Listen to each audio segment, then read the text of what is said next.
Sasa ati kuna mtu mwingine ananiambia ati lazima niende nimpigie magoti. Ati mimi nimpigie magoti nioshe sufuria na sahani kwake. Ati ndio nyinyi awaambie mnipigie kura. Mimi nataka niwaambie watu wa Sabasaba, magoti ni ya kupigia Mungu. Kunyenyekea ni kwa wananchi.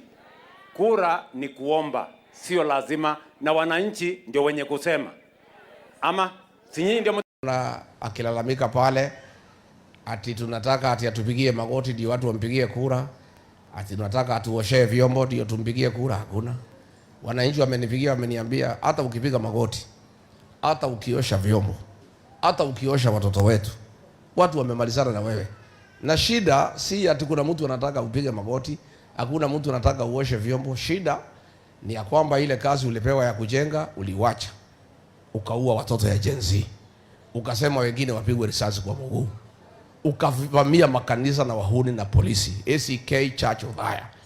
Those are the issues the people of Kenya are having with you. Wameniambia wananchi, the only way probably they can consider, kama wanaweza ongea na wewe wakusikize, waone kama wanaweza kukusamehea, ni kwanza ile watoto ya Gen Z uliua, uwafufue wakuwe uhai, then you can have a conversation.